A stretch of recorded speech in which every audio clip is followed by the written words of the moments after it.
Well, hello and welcome to the Creative Writing Life podcast, where we talk with writers from all mediums and genres about themselves, their work, and advice they have for other writers. I'm your host, Paul Zeidman, and my guest today is the author CJ Spataro. Now, CJ Spataro is the director of the MFA in Creative Writing and MA in Publishing programs at Rosemont College in suburban Philadelphia. She was also one of the founding partners of Philadelphia Stories magazine and PS Books. Her debut novel, More Strange Than True, that is something we'll be discussing at length today, and that is now on sale. CJ Spataro, welcome to the Creative Writing Life podcast.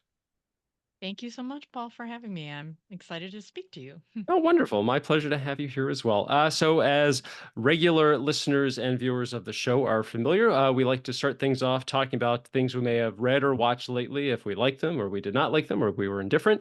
I'll go first just to give you a little bit of time to collect your thoughts. Let's see, what have I watched? It just came out on Amazon Prime, I think last week. It is Batman Caped Crusader. So, it's kind of a revised telling of the very early days of Batman. So it's set in like a nebulous 40s type period. So all the clothes and the designs and the cars are all set like that. And it's Batman before anything was really developed. And they just a new take on some of the bad guys. And if you like noir and you like Batman and you like crime slash detective slash action stories, you're going to love this because they did a fantastic job. I would say it's definitely not for kids. It's not super R rated. It's more like a very hard PG-13. And I just had a blast watching it. I did not binge through it, but it's 10 episodes. Each one's about 25 minutes long. Took me a couple of days, but still loved it. And the other thing I finally got back into watching after a temporary hiatus was the Zorro series on Amazon, also on Amazon. That one, it's great because it's all in Spanish and you watch it with subtitles. And I think they did a fantastic job with just the character and the setting. It just feels very authentic. I believe it's like 1830s Los Angeles. And I'm having a blast with it. I think they're doing a great job. That's what I've been up to. CJ, what about you? Those sound really great. My husband's a big Batman fan. I have to tell him about that for sure. Um, well, we've been kind of obsessively watching the Olympics Ah, okay. in the last couple of this last week of especially. And we've been rewatching some old shows. Like we've been rewatching Parks and Rec, which my husband had never watched before. So I was like, yeah, well, it's time for you to watch Parks and Rec because it's one of my favorite sitcoms of all time. He had never seen 30 Rock. And so during COVID, we Wow. rewatched. Yeah, we watched that, and he was like, "Oh my God, Tina Fey's a genius." I'm like, "Yes, yes, she is." So yeah, we've been kind of watching some things like that. We watched a movie last night called Knox Goes Away that was directed by Michael Keaton and it was on I think Max. It was a really interesting premise. It was a pretty good movie. Um it wasn't a great movie, but it was pretty good. And if you're into sort of like twisty sort of psychological things you might be into it. It had a really great cast, a lot of really good um like big name people in very small roles. Michael Keaton directed and starred in it. And the premise is he's a hitman and his boss is Al Pacino, right? So already Wow. it's like, oh yeah. Um so he's a hitman who's been diagnosed with Jakob Creutzfeldt disease, which is a very rapid onset dementia type situation.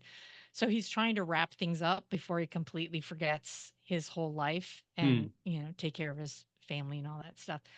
And then some other stuff happens. So uh, yeah, like James Marsden plays his son, and Marcia Gay Harden plays his ex-wife, and I mean, like it's kind of like little nuggets. These people are like pretty good actors in small roles, so it was good. We enjoyed that. So took a Okay, little break I from have the to ask. So, Olympics. okay, getting back to the Olympics, Yeah. have there been any of the events that just really have stood out? Like something like, oh, I'm so glad we were able to watch, fill in name of sport. Well, I always look forward to swimming. So this swimming has been exciting. Um, and we watched, also a big fan of cycling, like Hmm. sort of obsessively every summer watch the Tour de France. Okay. Um, And so watching the American cyclist sort of win out of the road race kind of out of nowhere yesterday was pretty thrilling. And of course, Simone Biles, like I'm Of course. obsessed. Like the rest of the planet is obsessed with her and like just her superhuman ability to Yeah. flip and jump and do all those things. So Yeah. yeah, How it's been how pretty fun. how was it watching the swimmers just dive into the Seine? Oh, I didn't watch the Oh, triathlon, okay. but yes, but we've had some conversations about that back in the day. I did a few triathlons myself, and I was did them in Philadelphia where we sort of have our version of the Seine, the Schuylkill River, and that's where we did our open water swims. And people were like, "Oh my God, you actually swam in the Schuylkill?" I'm like, "Yeah, and I'm fine. I live to tell the tale." But they were very obsessively testing the water quality, so we did Hmm. not have the same problem that some of the triathlon swimmers had in Paris, which sounds horrible. Like, Yeah, yeah. Well, yeah, they did what they could, but I'm glad you yeah. enjoyed it.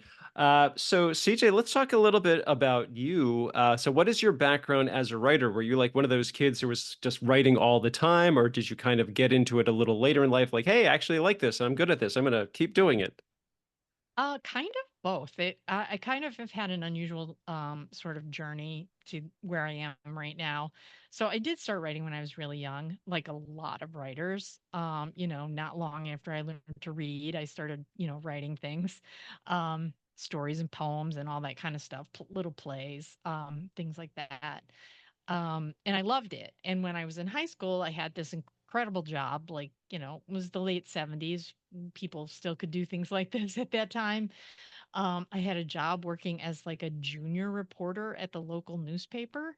And so I reported on stories for high school and college age students. And I learned more about writing in that job than I have ever in anything else I've ever done. It was incredible. I worked with this really great editor who like just completely mentored me and encouraged me. But I was also really in love with music. And so I pursued music at the same time. And when I went to college, I decided to just kind of I was kind of all in for music and kind of put writing on the back burner. And I actually pursued a professional career as a opera singer for a while, which is how I ended up in Philadelphia. And but sort of realized into my mid 30s that my career really wasn't going to go anywhere and it wasn't really what I wanted to do. It was only what I kind of thought I wanted to do. But I knew that I needed some kind of creative outlet, that I could not just go back to working 9 to 5. I was never very good at working 9 to 5. So, I found my way back to writing and I started taking non-credit classes and then I got into this kind of invite only workshop here in Philly and then eventually decided to go back to school and get my MFA so that I could teach and now I'm running an MFA program and um, it was the best decision I ever made. So, deciding to get back into things. I mean, especially like once I went back to school and got my MFA, I just was like, yeah, everything just kind of clicked into place. I was like, this is what I need to be doing. Oh, This is the right thing. So, okay, that's great. And I was looking through your bio, and like you did a ton of like short stories and essays that were published as part of anthologies. I mean, was there a particular, I don't want to say a particular genre, but was like a particular way that you preferred writing? Which just did you just love writing short stories, or just you just like kind of like keep your hand in so many cookie jars, so to speak? I actually really love the short story form, and like my favorite is probably the long short story or the novelette sometimes it's called, which is of course almost impossible to get published. So like that 10,000 to like 15,000 word short story, which at that point really isn't a short story anymore, but um I I I love that. I often think of Annie Prue, who there's this great documentary about her when she was working on that old Ace in the Hole, and she's super frustrated, like working with her editor and all this stuff. And there's this shot of her sitting in her car in her driveway, and she's like, I never have to write another GD short, novel again in my life. Well, like she just, and I'm like, yeah, sometimes I feel that way because novel writing is such a huge commitment of time. Um, but yeah, I just I started off really writing literary short fiction, and now I write mostly speculative short fiction, which I feel like kind of combines the literary mindset with sort of elements from sci-fi and fantasy, horror, and all that Okay. good stuff. So Yeah, I yeah. was going to ask, so what would you how would you describe or how would you define speculative fiction? Because I'm not as familiar with the that aspect of the literary world because I'm more about screenwriting. So Mhm. what could you explain, for people like me, what is speculative fiction? Yeah, no, that's such a great question. I think it's a, honestly, to be perfectly honest, I think it's a term that's kind of really come into vogue because there are a lot of literary writers out there that really wanted to write genre fiction. Hmm. And it's kind of a way to sort of couch that. Although there is really, I think, kind of a marked difference between people who come into writing genre fiction, especially fantasy or epic fantasy and hard science fiction, um, and then they come into it sort of like only reading that and then only writing that and being really really enmeshed in that world and the tropes that come along with a lot Hmm. of those things. And then there are people like me who always like really loved that stuff but was kind of nervous about it and really kind of, my mindset was always like very realistic literary fiction. um and but then sort of, I think through watching my students just go at it with abandon, kind of decided, okay, I'm going to give this a try. And because it's just a genre I've always loved, um, Hmm. and but always been a little bit afraid of the world building, kind of afraid of, in some ways, of being um, a woman in what for a very long time has been kind of a broy atmosphere. I think. I mean, there's still some like really in science fiction magazines especially, it's really hard to break into that market, Hmm. like super hard. And sometimes even still I read some of these stories that get published and I'm like, whoa, these stories are for straight dudes. Like that's who these stories are for. They so it's, I feel like speculative fiction is kind of just kind of a wedge for more literary writers to kind of get into that market a little bit.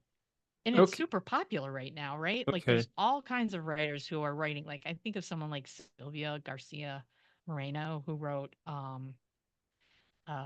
Mexican Gothic and The Island. Well, she didn't write The Island of Dr. Moreau. H.G. Wells wrote that. She wrote The Daughter of Dr. Moreau, which is kind of an adaptation.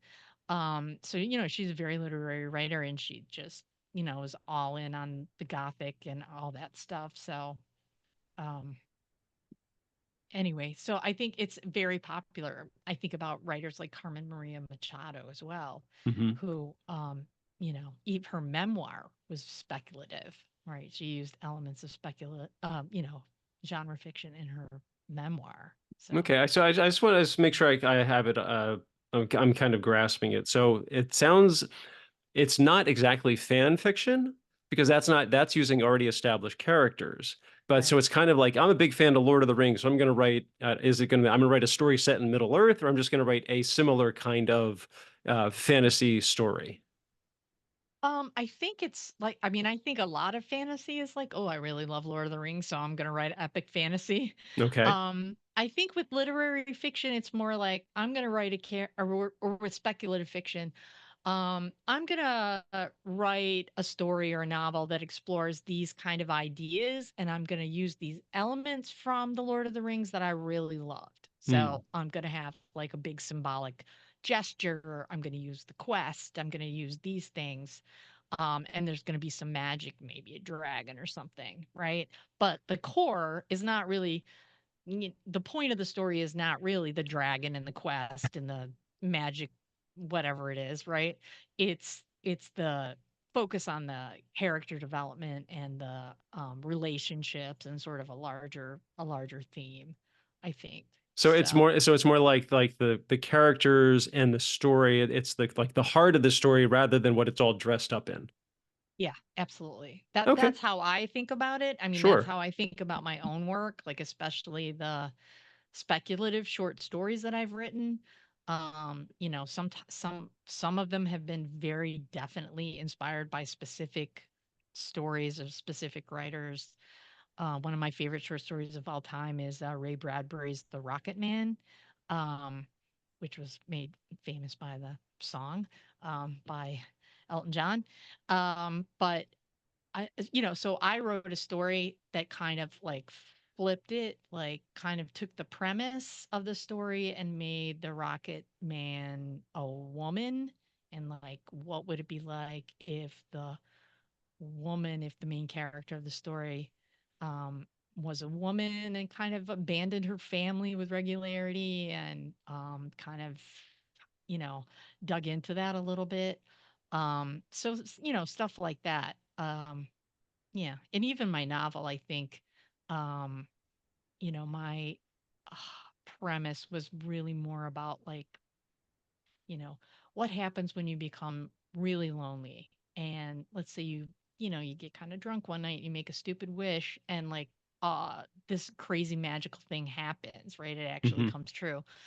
Like, what kind of journey would that take a character on? So Okay. I don't know if I'm answering your question. Oh no, no, no. Sorry. You are very much so. Actually, that's a great lead into talking about your novel, More Strange Than True. So I read it. I really enjoyed it, and Oh, thank you. it was a fun story. And uh, I think you really take the reader on a journey, even though it's not one location, but it's a very compact type of story that only takes place in what to me seemed like a handful of locations, and you really only have like a core set of characters. It doesn't Mhm. venture off and like have one character who shows up for one chapter and you never see them again. But I was hoping that you could kind of like tell the audience, what's the concept behind the story. And I would also love to find out like what was the inspiration for this. Did you just think because you alluded to it before, but like what was it that decided you kind of push you towards really like jumping into that world? Well, yeah, so I have been over the last, 5, 6 years working on this collection of speculative short stories, and each one of the stories sort of was centered on a female relationship. Like originally I was thinking like women and their husbands, and it kind of expanded a little bit from there.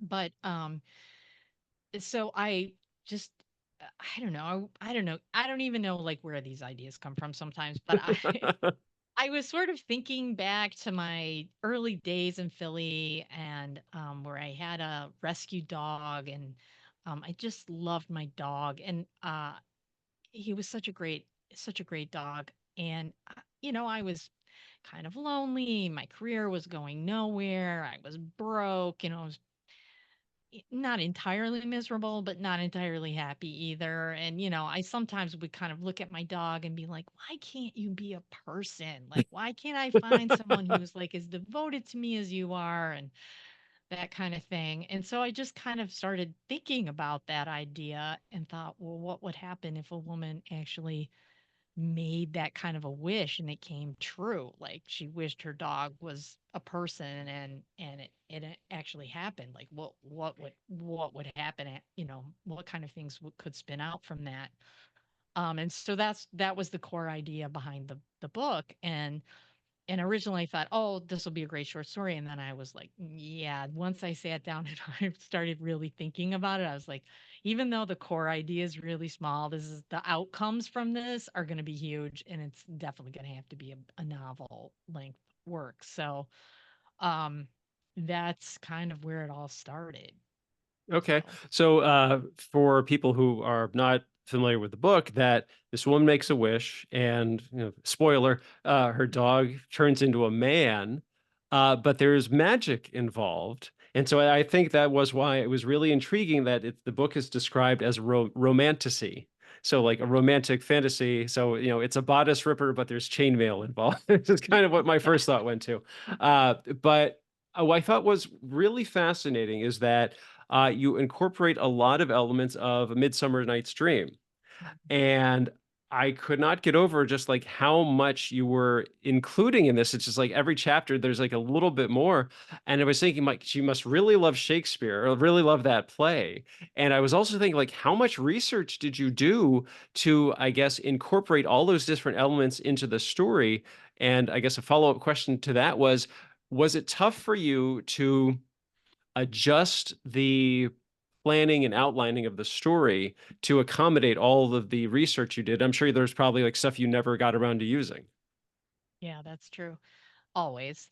Well, to be fair, I'm not much of a planner. I'm definitely more of a pantser. So Wow, I get an okay. idea and I just kind of sit down and start writing a lot of time. Although I did do some advanced research. I will tell you what I read I read a really great book about dogs actually and like how the sensory perception of dogs work and what is their actual really it's just it was a really great book. It was kind of slash memoir slash research.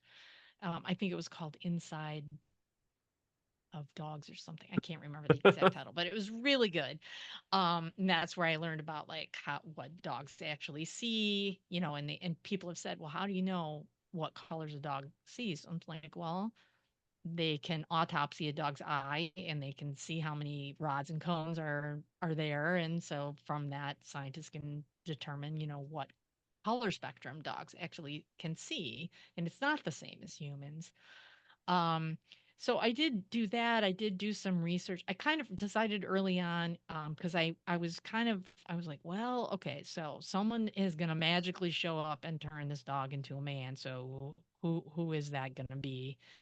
And I thought, oh, well, fairies, that sounds like something they would do. And I was kind of thinking, okay, so like, am I going to create this world whole cloth? Or and then I started thinking about Midsummer Night's Dream, and I was like, oh, that's full of fairies. I'm just going to borrow those characters from Shakespeare. He borrowed characters from everywhere and plots from everywhere. So why not?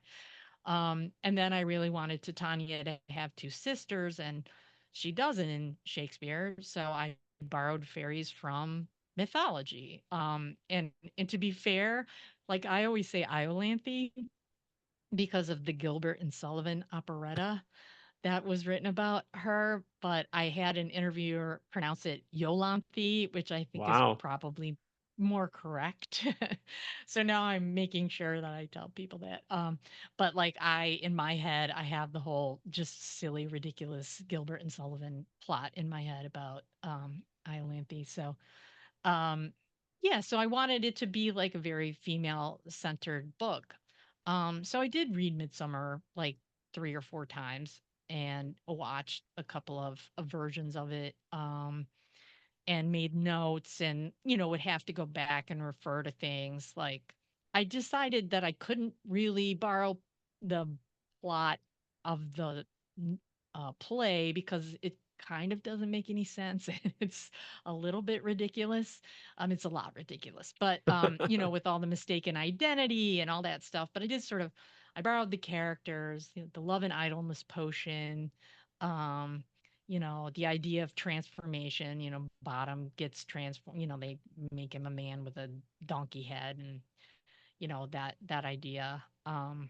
And and honestly kind of the you know, the redeeming qualities of love, right? Which I think are what's really at the core of Midsummer Night's Dream is like at the end, um, you know, everyone is forgiven, everyone's in love, and yet the characters are changed. You know, the characters are um, better for having had the experience that they have. Oh yeah, yeah, that's something we deal with a lot in screenwriting is like the character arc.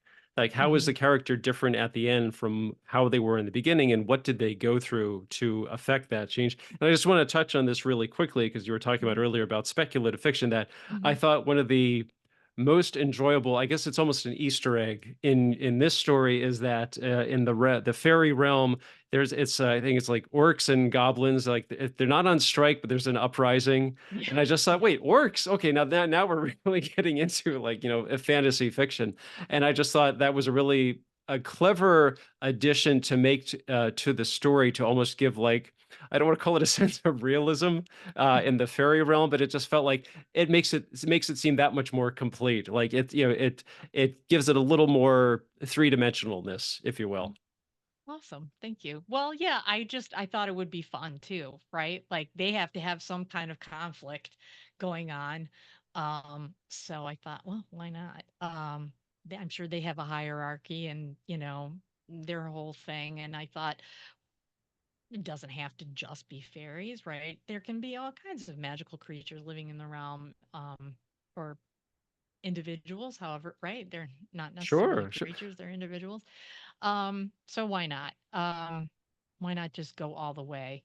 Mhm. Um, yeah, I just decided I was like, I can always pull it back if it's too much. So I kind of Oh, no, just, no, it yeah. would I think if you had probably had more orcs and or goblins in the story, I think it would have taken away from the primary purpose of the story. I thought it was a great little touch that, as a Lord of the Rings fan, I just kinda, like, really appreciate that. "Oh, okay, I get it. They're fairies," they also have orcs and goblins and trolls to deal with as well. Okay, so we talked about the research, and also kinda like the Shakespeare. So what was it like putting the whole thing together? You said you're more of a pantser, which hats off to you because I can't do that. I outline like crazy with my stories. That did you have to go through a lot of drafts? Did you like start writing and realize, okay, I don't like the way this plot line or this subplot is going. I'm just gonna cross it out. Or what if I try this take instead? What was the I guess your creative process of working your way through the story?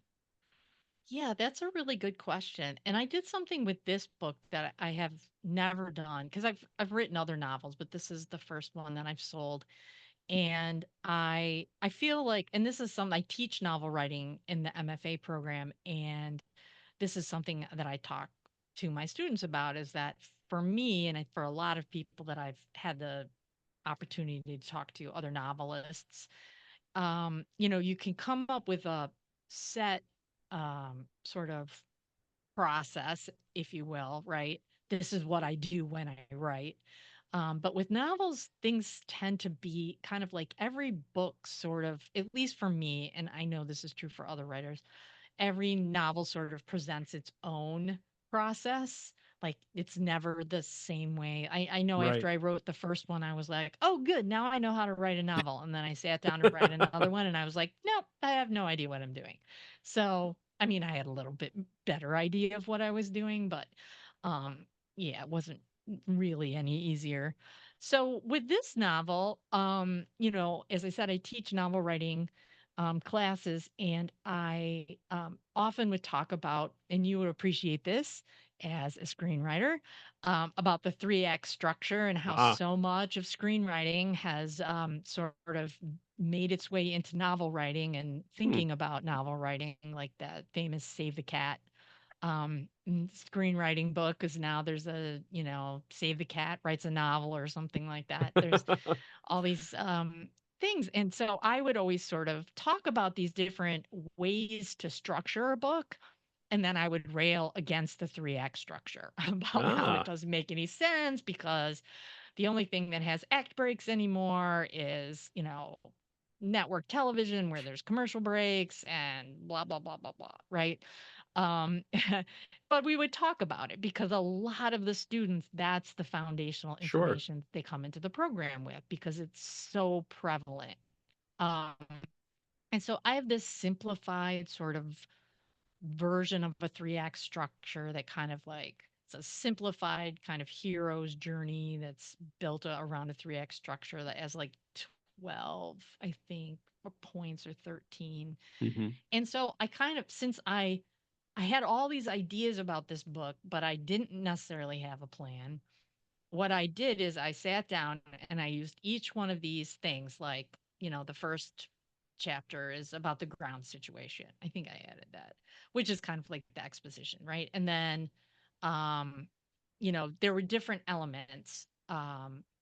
at different points of the book. So I would write, and I just felt like this story really worked really well because I had a clearly defined protagonist and I had a clearly defined antagonist.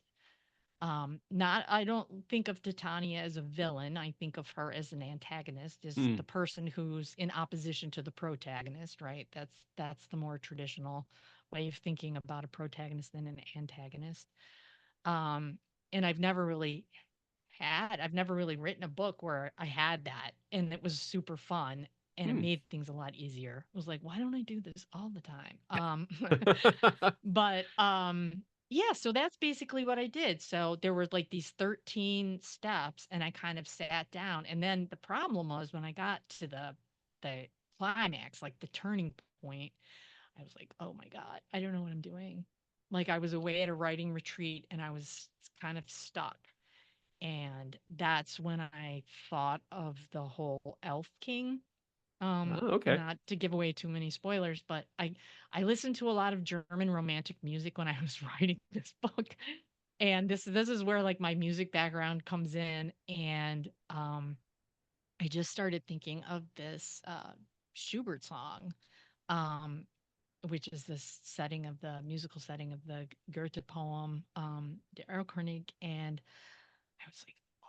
And then I was doing some like quick down and dirty research, and I was like, oh, it turns out Oberon was really this, and blah blah blah blah blah, like in different mythologies, and I was like, oh, I'm just gonna do it. Like it's either gonna be awesome or it's gonna be terrible, but I'm just gonna do it. And I, it just that I think I wrote the end of the book that Wow. weekend. I think. I have to ask before you stumbled onto that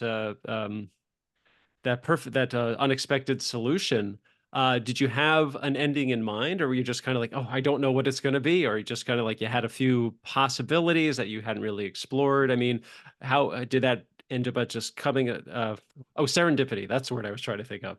That just Yeah. yeah, that serendipitous. Oh my God, this is the idea I've been searching for.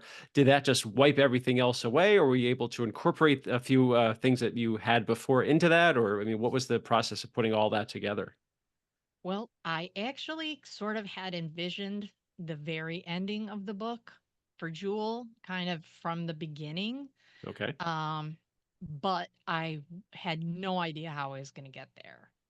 So, once I sort of landed on this idea, the turning point in the book, um, then everything kind of fell into place. I was like, okay.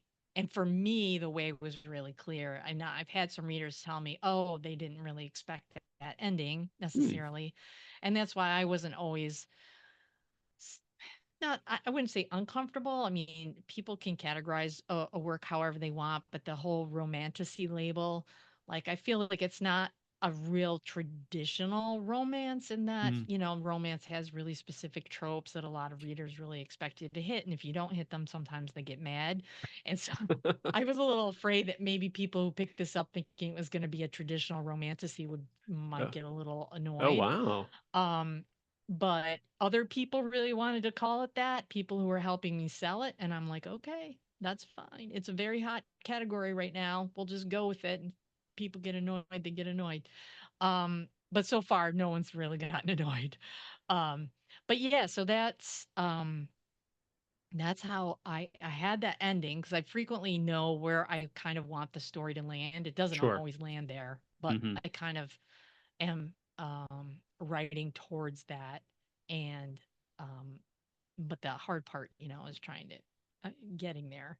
Hmm. So yeah, Okay, so that's I, kind so of I what have to ask, happened. so once you found the ending that worked best for your story, did you have to go back into the rest of it, like everything that leads up to that point? Did you have to do any extensive rewrites, or was it just like a little tweak here and there, or like, oh wait, I don't even need this subplot anymore? Was there a lot of work that coming up with the ending caused you to have to do? There's always work I have to do in that regard. Trying to like um, manage the time and the continuity is always a big challenge for me Hmm. because um, I don't really have the opportunity when I'm teaching to write every day. Hmm. So what I do is I kind of what I call binge write. So 3 or 4 times a year, sometimes more if I can afford it and I have the time, I'll go away for like sometimes 4 usually 4 days, 4 or 5 days. And um sometimes I'll go with women in my writers group. We'll get an Airbnb. Sometimes I go up to the Highlights Foundation, which is this place in the Poconos that is run by the children's magazine, Highlights Foundation for Children, or Highlights for Children. But they have a big retreat center in the Poconos where you can rent a cabin and they feed you 3 meals a day, which is super awesome. And you get your own cabin and all this. And it's pretty reasonable. So I really like to go up there. That's like my happy place. Um, and what's really nice about it is about 3.5 hours from South Philly, where I live. So I feel like I've actually gone somewhere, but it doesn't take me all day to get there. So it's nice. It's a way for me to, kind of get out of my head a little bit. But when I do this, because I don't write every day, like all this stuff just gets stored up in my head. And I have been known to write like 60, 70 pages in like 4 or 5 days. So Wow. yeah, it's kind of crazy. Like I start at 9 a.m. and take meal breaks and stop at 10, read a little bit and then collapse in the bed. Wow. But it's so awesome. Like it's just the best. So I'm not sure I would recommend this for other people. But right now, it's what I have available to me, and it has worked pretty well for me. So, Okay. And one of the other things I wanted to ask you about, because you mentioned that you live in South Philly, mhm, and Philadelphia is almost a character in this book. That's where it's set. And as mhm, we talked about before we started the show, that I grew up in South Jersey, right outside of Philadelphia. And of course, I haven't been there in like 30 some years, but I knew a lot of the areas of which you were describing and talking about, like Rittenhouse Square and Broad Street and Laurel Street. So was it a conscious decision to set it in Philadelphia? You just thought, because people they say write what you know, which doesn't, mhm, is can be applied in so many different ways. But did you just feel like, this area of Philadelphia that just feels like the perfect setting or the appropriate setting for this mhm. story? Yeah, I did feel like it was really the right place for this book. A lot of my work actually is, especially my early more traditional literary fiction, is set in Michigan or the upper Midwest, which is where I grew up. And I think what happens to a lot of writers is, depending on what you're working on, what the story is, it kind of and for me anyway, it's kind of, there's this emotional pull that pulls you to a place. I've always been very drawn to place. As a writer, it's always been really important to me. So I think that was what it is. Like when people say write what you know, and we talk about this in my classes when I'm teaching, I talk about like write what you know emotionally, like write what you know in your heart. Like don't necessarily feel like you have to be confined to, well, I happen to be a pediatrician, so I'm only going to write stories about pediatricians, right? That's pretty limiting. But, as a person, your human experience, these are the things you want to imbue in your characters. And for whatever reason, I felt like this book um, really belonged in Philadelphia. I just feel like Philadelphia's a special place. I fell in love with it like the day I landed here. I think about a week in, I was like, okay, I have found my people. Hmm. Um, so, yeah, and my husband jokes sometimes. He's like, "Are you sure you weren't born here?" I'm like, "Yeah, I'm pretty sure." Um, so yeah, that's how I felt about it. And then as the story sort of evolved, and like one of the characters that I pulled from Midsummer Night's Dream is Peas Blossom, who is a very minor character in the play, but kind of is a pivotal character in the novel. And I had a really good friend who actually worked at a Garland of Letters, which is a real store on South Street. And so I just kind of thought, oh, I'm going to borrow this and my experiences of, hanging out with him while he was working and in the store and all of that and just kind of the wild sort of, although it's very sort of spiritual and very into yoga, it's not Hmm. really the way I describe Sure. it in the book. But um yeah, so I just felt like there were those kind of things. Like the city is really old. And these cities on the East Coast, they just have a different vibe than like as wonderful as like Chicago is. I love Chicago. It's not the same. Hmm. So these colonial cities that were founded on the East Coast, it's the closest thing we have to old. Like you Hmm. compare it, you go to Europe and you can walk down streets that were built by the Romans. They're 2,000 years old, Sure. So old is all relative. Hmm. But for America, these things are um, as close to old as we really have. So I kind of wanted to incorporate that into the story and like, Hmm. why are there so many fairies living in Philadelphia? And what is it about the city that has attracted them and all that stuff? So, Okay, that's great. I mhm. want to ask you one last question about the book. So, once you completed the initial draft and I guess did a little polishing work, then you sent it out to beta readers. What was the overall response? Was it a lot of like, "Oh, this is great, don't change a thing," or like, "Oh, I don't understand this," or were there a lot of changes that your readers suggested or said, like, "You need to clarify this a little better"? I mean, did the round of beta readers did it have a profound impact on, I guess, the next draft of the book? That is a very interesting question. I belong to a writers group. Mm. It's made up all of women. We all graduated from Rosemont, so we all sort of have the same vocabulary, which I think is really important when you're in a writers group. Everybody Mhm. kind of thinks about things the same way and talk about things the same way. Um, and so I didn't we're all working on novels. And so periodically when someone finishes a book and we feel like it's ready for people to read, people buy in and we read each other's books.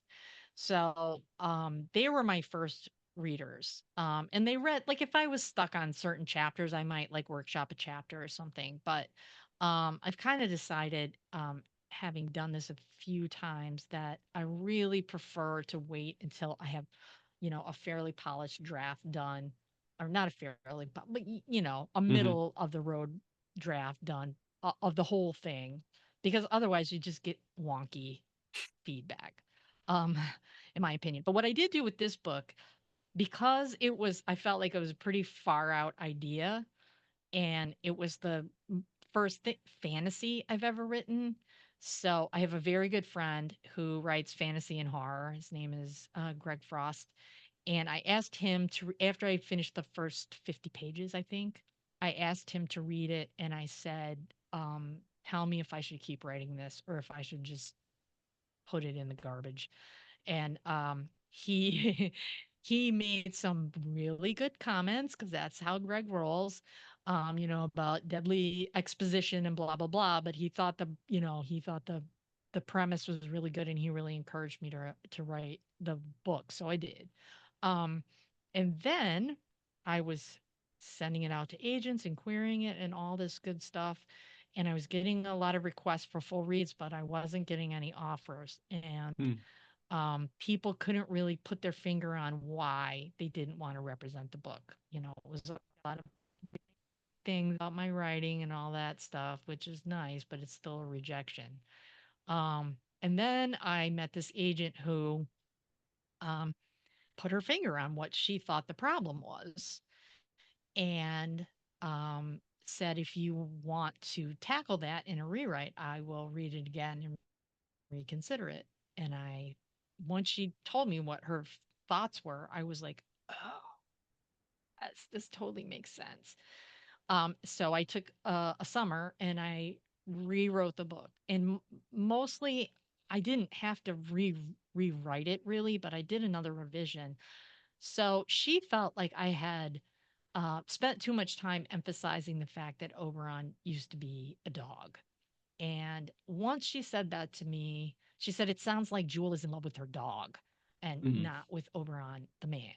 So I realized as I reread it with that sort of comment in mind, what I had done is I had, in my attempts to put humor in the book, and I think there is quite a bit of humor in the book, I was just pounding that joke, right, Mm. of him you having been a dog, just like at every opportunity, because I thought it was funny.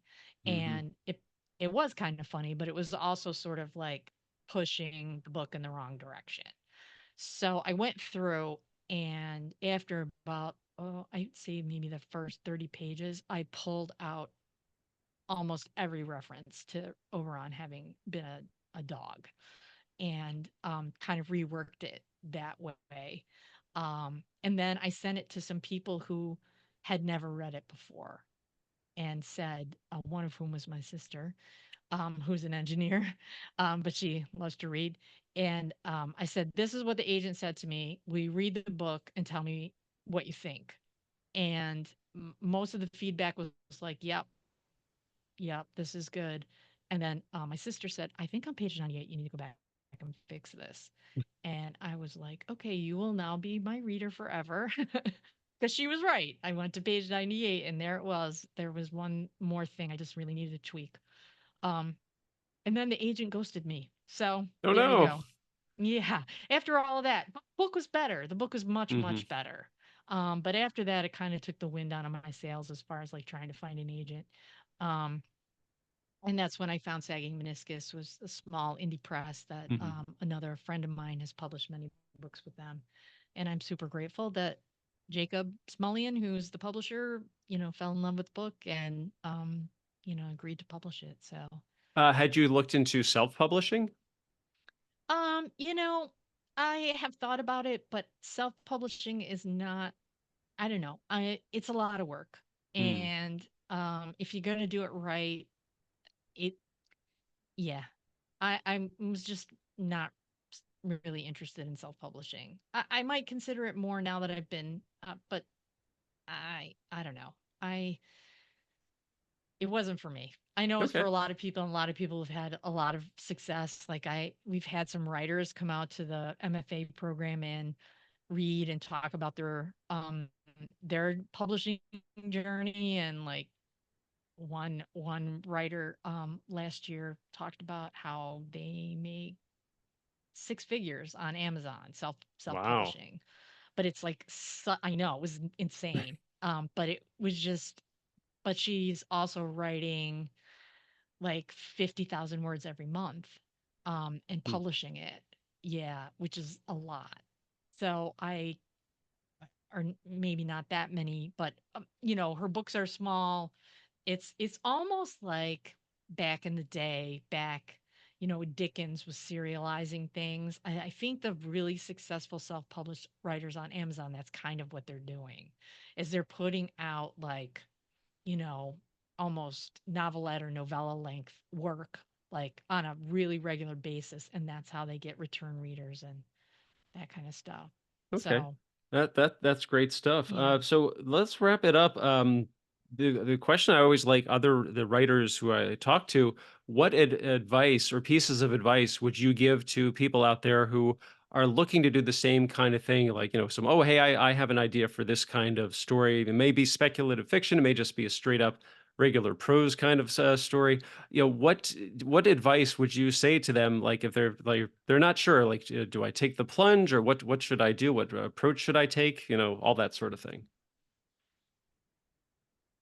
Yeah. I would say, I don't know, it's hard to give advice, right? Sure.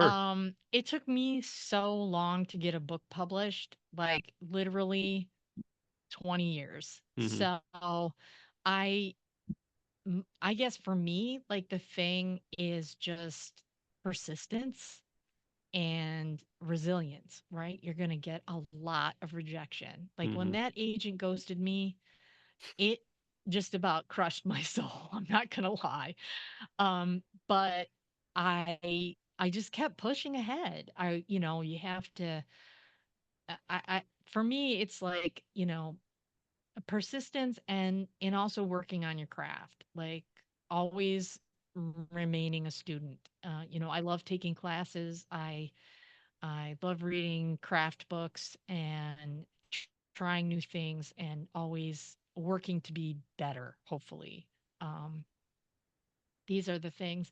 And that even, there are a lot of writers that who don't publish until later in life. Like, me, my book came out, I was right before my 62nd birthday. So, um, that I think about some other people like Delia Owens, who wrote Where the Crawdads Sing. Like she had published some nonfiction, but she was 70, 71, something like that. And the woman, I want to say Betty Garmis. I can't remember. Anyway, the woman who wrote Lessons in Chemistry, Mhm. she was my age as well. So I think, just that it is possible. There's so much emphasis and so much focus on writers under 40. But the rest of us are writing books too. Mhm. And to just keep at it, just keep at it. That's if it's what you really love, like if you feel like there's nothing else that's going to fill your soul, then just do it, you know. Mhm. That's No, that's that my that advice. that is great advice. CJ Spataro, where can people find out more about you and your work? Well, on my website, cjspataro.com, they can find out about me. And there are links to purchase the book there, and other interviews that I've done, and articles and links to my short stories that are available online, that kind of stuff. Sagging Meniscus, which published one of my short stories in Exacting Clan. There's actually a podcast of my story Hmm. that was from someone, and it's very, very different from the novel. So, Hmm. so there's stuff like that on my website. So, Okay. Are you on any other social media platforms that people oh could follow yes, you? of course. Yes, I forget about the social medias. I'm sorry. It's because I'm old. Um, Facebook, X, Threads, um, Instagram, LinkedIn. Yes, I'm on almost all of them. Is So it CJ Spataro on all the things? yes, yes. Although I most people call me Carla, but yes, professionally, I'm CJ everywhere. So mm, Okay. Well, CJ Spataro, this has been such a great chat, and again, I love the book, and I think you did a fantastic job. Best of luck with it. And can people find it? Is it on Amazon as well as on your website? yes, oh yes, it's available on Amazon, barnesandnoble.com, bookshop.org, through Asterism. All the local, all the usual channels, and it's available in some bookstores as well. So, um, Especially in the Philadelphia area, I'm sure. yeah, it's at the Barnes and Noble in Center City. So There I'm you go. happy to say so. Thank you so much for having me. This has Oh, been really, really fun. oh, good. I'm glad. And once again, the book is called More Strange Than True. If you like dogs, you like Shakespeare, you like fairies, you like the city of Philadelphia, you are in for a treat with this book. Again, CJ Spataro, thank you for being here. Audience, if you've enjoyed today's podcast, please hit like and subscribe, leave a comment, tell your friends. You can check out my screenwriting blog, Maximum Z. That's at maximumz.blog. I'm also on Twitter because I'm not calling it the other thing at maximum_Z. And this show has a Twitter account as well at podcast CWL. And I'm also on Instagram at Pez Screenwriting, PEZ, because those are my initials. Also, check out my Go Ahead and Ask books about screenwriting and pie. Those are on Amazon. Like I said, that's CJ. I'm Paul. This has been the Creative Writing Life podcast. Thanks for listening. Stay safe, stay healthy, and most importantly, go write something. And there's the button. Yay.